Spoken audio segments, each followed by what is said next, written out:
Were you one of the ones booing Matt Kemp today? That was cold. Absolutely not. I was thinking 2 weeks ago they were cheering. Isn't it amazing how quickly? It's just amazing.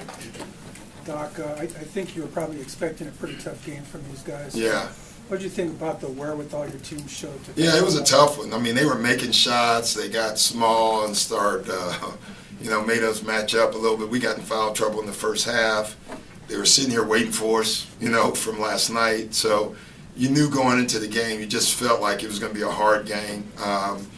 It's fun to watch them play because they're so young for the most part, and they're just running around and spreading the floor, and they're playing so free because, their whole theory is get it tight and make the team that should win tight.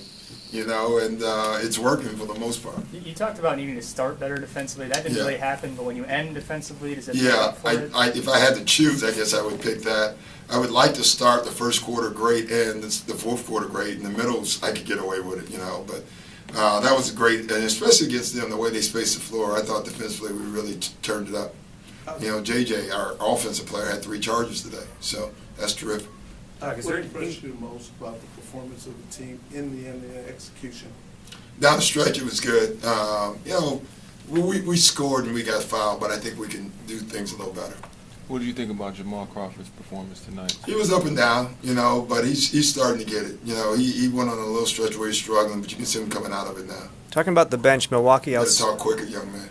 Milwaukee outscored you guys, I think, 59-23 on the bench. You talking about their bench production? Yeah, but that's so misleading because their bench played a lot more minutes.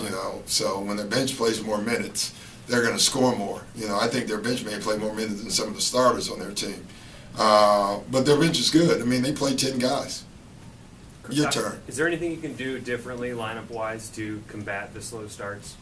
No.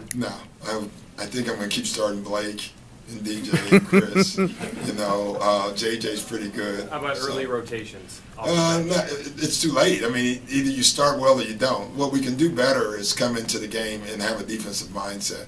I think because we score so much, I think a lot of times we come into games and we just feel like, let's go blow them out with our offense. And I'm trying to convince them that the way you get the ball is with your defense.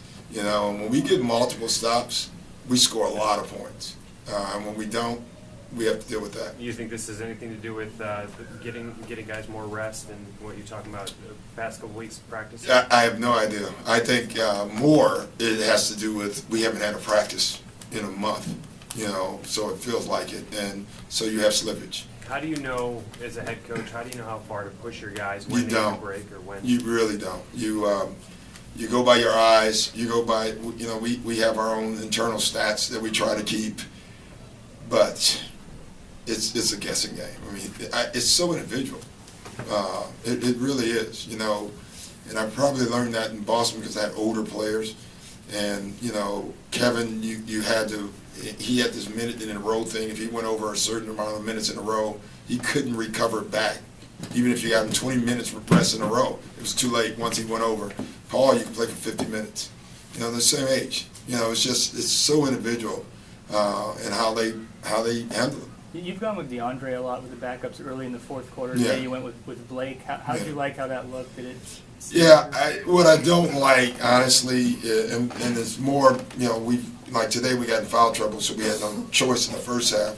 The DJ Baby lineup, offensively for us, we struggle sometimes because they can help off of those guys. And, when Blake's with one of those 2 guys, it opens the floor back up. The problem is, that's a great plan, but then if Blake gets in the foul trouble, then there's your plan. That's the value of Spencer Hawes, but we don't have him right now. Speaking defensively, is this the DJ that you've been looking forward to seeing the last few games? Yeah, I think DJ's been great all year, really. There's times where the team hasn't been, but DJ is a consistent defender. He's been great. Doc, with how to practice, is it hard to kind of see where this team could go? Because I'm sure there's some things you'd like to do. No, I think we're going to be really good. Yeah. We're pretty good now. Yeah.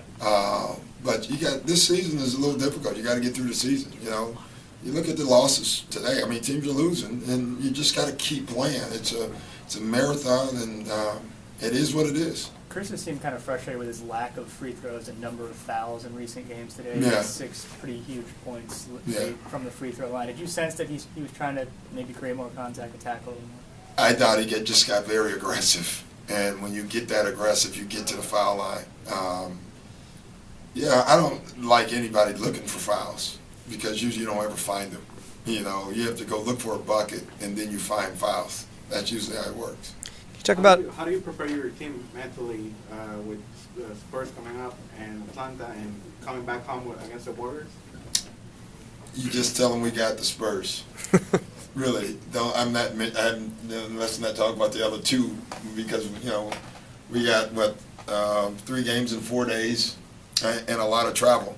It is what it is. And I just keep telling our guys that, hey, what do you want me to do? I can't change the schedule. So we have to play the games, and they're hard games. And our guys, we have to. I keep talking about rest. At some point, we may have to do it. We'll see. talk about JJ's just how valuable he is to you. He's so valuable for us because he's a one-man offense. With his movement. It's funny when he plays. You can see every play we call the other team. They're jumping up. They know the play, which tells you they've prepared for it. They're worried about it, and that tells you the value of JJ. Because you can run stuff for him, and on the back action, you're really looking for that. But they're so focused on JJ that you get. We actually did that out of a timeout, and we got CP with a little shot because you have to honor JJ. It's rare on a 2-on-1 fast break to have a guy who can run back behind the 3-point line and bury a 3 on that. And I, listen, I never could shoot, so I don't know what that is, but I don't know how they do it. I would have stepped out of bounds. That sounds simple. That's hard in the transition to run to that corner behind the 3 without stepping out of bounds. And I don't know how he does it. Him and Jamal do it. That's why they're JJ and Jamal. Would be my guess. Guys, don't you have something to do? Huh? None of you? Nobody? Thank you, guys. I appreciate it. It's